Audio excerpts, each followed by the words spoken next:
Rapaziada, tudo tranquilo? Estamos chegando para mais um vídeo no canal. Nesse momento vou estar comentando com vocês, galera, sobre a convocação de Ancelotti na seleção brasileira, o assunto do dia no futebol brasileiro principalmente.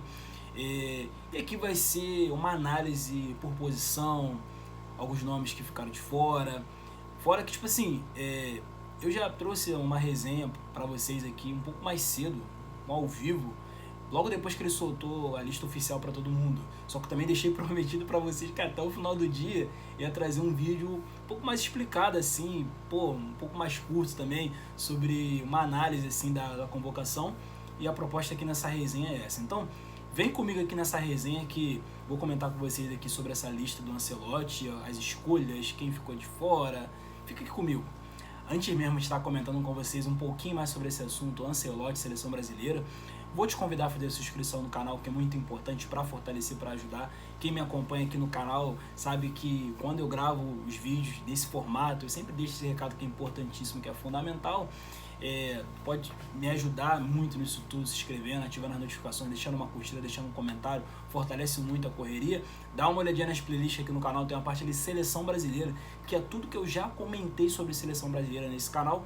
Vou deixar o lema que vocês já estão acostumados a cada vídeo. Avisa lá que o Jonathan Lucas tem um canal no YouTube, é verdade, pode espalhar pra geral. Galera, vamos falar aqui nome por nome, de acordo com sua posição, e a gente vai trocando uma ideia maneira. Goleiros, Alisson, Bento e Hugo Souza. Aqui o que eu achei interessante, cara, é que parece que vai ter uma disputa muito acirrada na posição de goleiro da seleção brasileira. Por que eu falo dessa maneira? Porque eu vejo que o Alisson pode ser o goleiro número 1, o cara que vai ser o goleiro titular até esse período para a Copa do Mundo, para jogar a Copa também, e vai ter 2 vagas em aberta. Nos últimos anos, geralmente tinha só uma vaga em aberta. Era 2 goleiros fixos e uma vaga em aberta para ser disputada. Por que eu falo isso? Porque, cara, eu não sei se o Bento vai ser segundo goleiro da seleção brasileira. Não sei. Vamos ver como é que vai ser o desempenho do Bento nesse jogo, mas eu tenho minhas dúvidas. Então, para mim ficou evidente que pode ser que nesse ciclo do Ancelotti, de primeira, assim, de início, venha ter uma disputa pelo segundo goleiro e terceiro goleiro. E aí, mano, a gente vai citar vários nomes que vai estar na briga aí. O próprio Ederson do Manchester City, o Léo Jardim do Vasco, talvez o Fábio do Fluminense, por que não acreditar, mesmo com a idade já avançada, tudo que ele já fez na carreira, o que ele agarra atualmente no Fluminense, por que não acreditar nisso, entendeu? E a grande surpresa é o Hugo Souza, sabe? Trajetória incrível, de superação, moleque veio de baixo, que teve as suas falhas no Flamengo sim, deu a volta por cima, teve uma reviravolta incrível na carreira no Corinthians, conseguiu chegar na seleção com muitos méritos sim. O Hugo pode não ser tipo assim, ele ainda tem muitas coisas para corrigir na carreira, tranquilo, mas falar que ele não mereceu essa convocação nos últimos meses, a quantidade de jogos que ele salvou o Corinthians, calma aí, né? Vamos dar uma segurada também, né? Entendeu? Então o Hugo Souza, muito maneiro assim, ele sendo lembrado. Laterais, Alexandre, Carlos Augusto, Wanderson, Wesley. Aqui é interessante o retorno do Alexandre, porque é engraçado falar isso, eu como flamenguista admito, né? O quanto que ano passado, na última Copa do Mundo e tudo mais, quanto que a galera detonou o Alexandre, o Danilo, e agora a galera vibrando, comemorando que esses caras estão sendo convocados, né? Porque os caras estão jogando no Flamengo também, o Flamengo dá essa evidência para todo o time de futebol, o jogador então nem se fala, o Flamengo dá essa projeção. Então, tipo assim, os caras que há uns anos atrás eram renegados, que ninguém gostava, que não prestava, que não servia, agora os caras estão sendo aclamados para estar na seleção. É o caso do Alexandre, é o caso do Danilo também, que foi chamado como zagueiro, que eu já vou citar para vocês, entendeu? Carlos Augusto, eu creio que foi lembrado pela temporada europeia da Inter de Milão na final da Champions, creio que pode ser por esse lado. Wanderson tem estado nas convocações. O Wesley do Flamengo, gosto pra caraca, mas eu acho que caiu um pouco o rendimento, entendeu? Eu não sei se é a expectativa de ir para a Europa, a expectativa de ser vendido, de ser negociado, mas caiu um pouco o futebol, mas nada que não justifique ele não estar na seleção brasileira, não é esse o ponto, sabe? Mas eu acho que o Wesley também, digamos que fez por onde para estar na convocação mais uma vez sim. Zagueiros, Alexandre, Léo Ortiz, Marquinhos, Beraldo e Danilo. A surpresa aqui é o Alexandre, né? Do Lille. Não conheço tanto, tá? Não vou pagar pra vocês aqui que eu conheço, que acompanha a Ligue 1, não conheço tanto, sabe? Tomara que dê muito certo, que aproveite a oportunidade. Léo Ortiz, Marquinhos, Beraldo, Danilo. Danilo como zagueiro, né?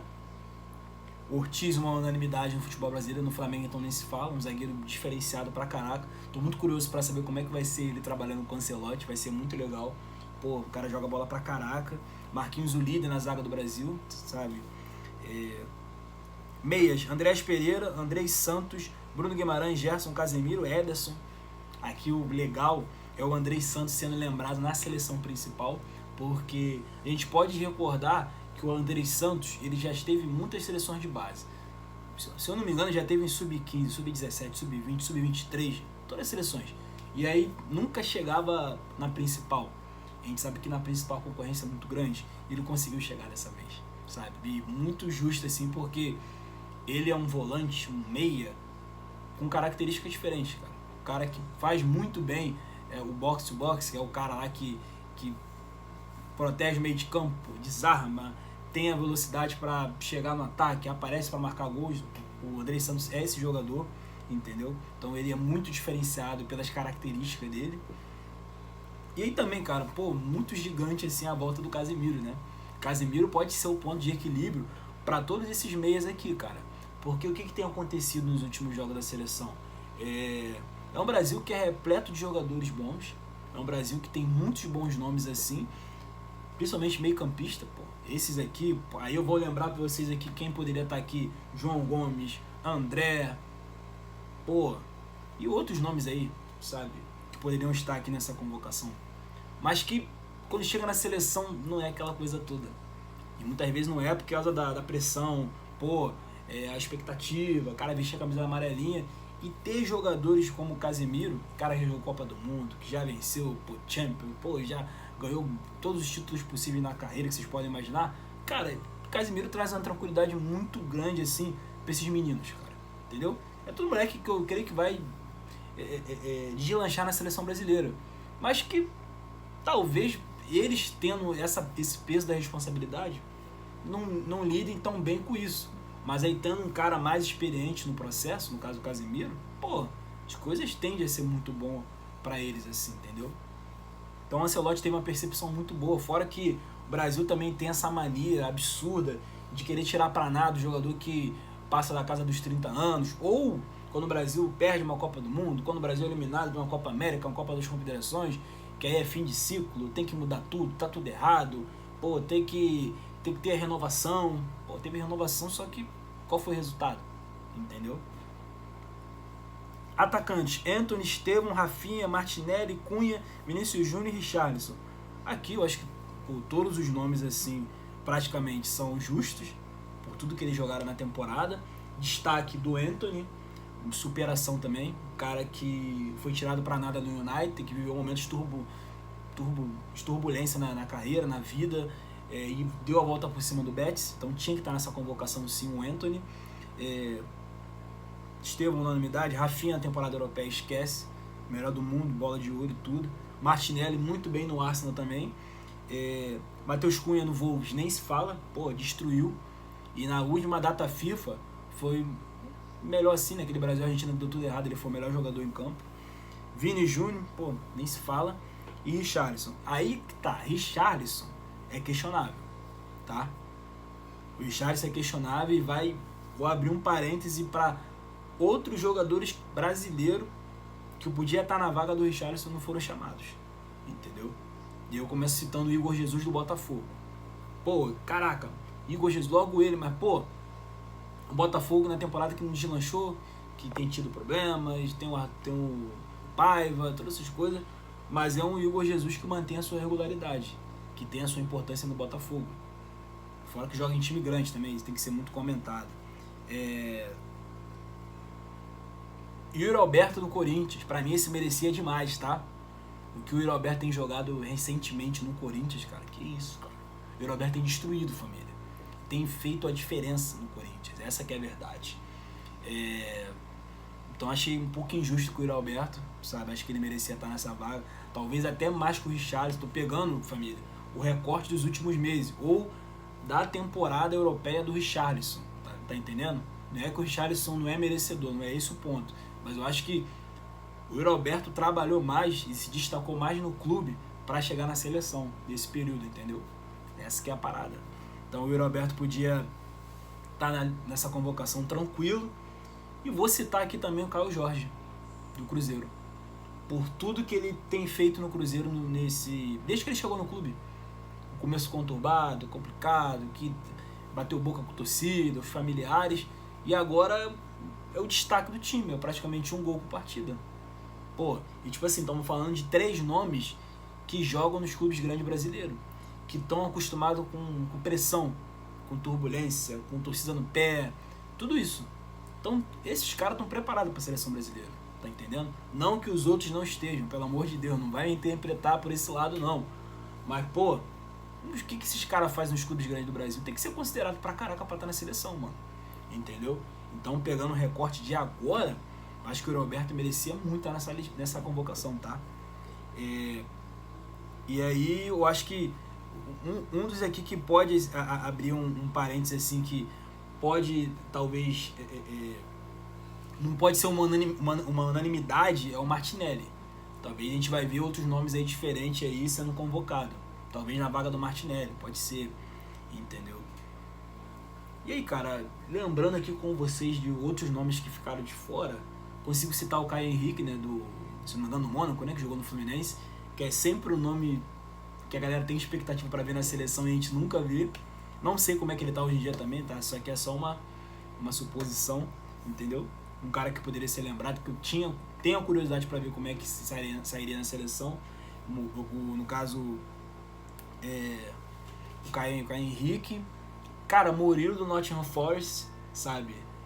Muito pelo que aconteceu na última data FIFA, né? Ele não foi tão bem, principalmente contra a Argentina, aquele jogo deu tudo errado. Pra mim o Murilo podia estar nessa convocação, entendeu? O Murilo podia estar, talvez até mais que o Beraldo, tá? Talvez até mais que o Beraldo. Pode falar assim, pô, mas o Paris Saint-Germain chegou na final da Champions, mas eu acho que o Murilo teve uma temporada mais marcante assim no Nottingham Forest, na Premier League, mesmo sendo um time de menor expressão, tá? Cara, se tem jogadores brasileiros que ficou de fora, Alan Patrick do Inter, talvez, né? Podia ser lembrado também, né? Por que não? O Inter deu uma caída nos últimos jogos, mas acho que merecia ser lembrado sim. Vale destacar também 5 jogadores do Flamengo na convocação. Uma prova real do quanto que o Flamengo é uma potência, do quanto que esse elenco do Flamengo é muito acima da média. E o destaque também é que, caraca, praticamente a linha defensiva do Flamengo, tirando o Gerson que joga um pouquinho mais avançado, a linha defensiva toda do Flamengo praticamente foi pra seleção, cara. Vocês têm noção disso? É muita coisa, cara. Caraca, muita coisa. E aí eu lembrei agora aqui do fator Neymar, né? O Neymar fora da convocação.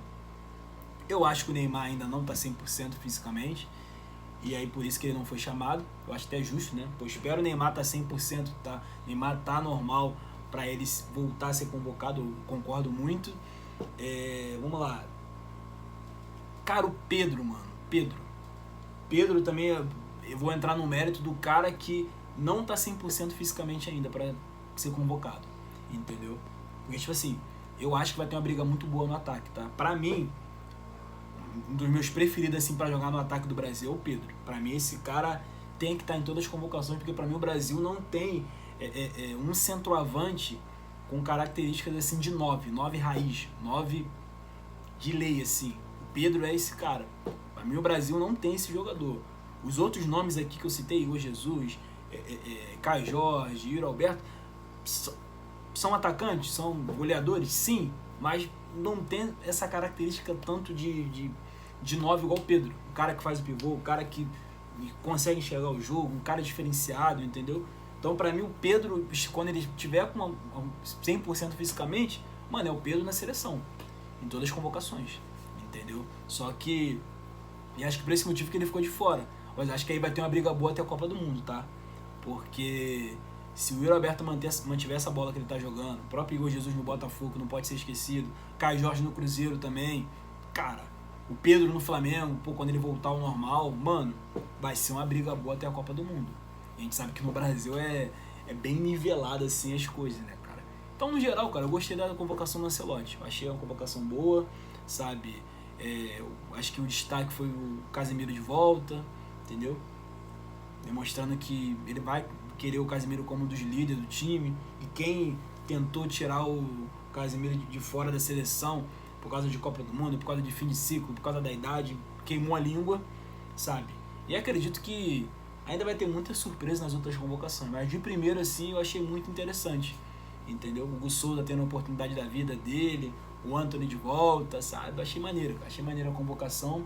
Tem alguns nomes que a gente questiona por ter ficado de fora, tem, pô, mas eu acho que toda a convocação vai gerar esse debate, mas muito maneiro assim a convocação do Ancelotti. Tomara que dessa vez seja algo duradouro no Brasil, seja algo memorável, que essa convocação inicial seja o início de uma história vitoriosa na seleção brasileira daqui pra frente. Pelo amor de Deus, a gente merece muito isso. É isso, rapaziada. Deixa um comentário aqui. Diz aqui o que vocês acharam dessa resenha, o que vocês acharam de tudo que eu falei aqui. Vocês concordam com cada detalhe que eu trouxe para vocês aqui, da convocação, dos nomes? Vocês acham que tem algum nome que eu não citei aqui que poderia estar na convocação? Deixa aqui nos comentários que eu quero ver o que você tem a dizer sobre isso, sabe? Mas é isso, família. Fiquem com Deus, tamo junto. É nóis. Se inscreve no canal para fortalecer e para ajudar, tá? Tamo junto.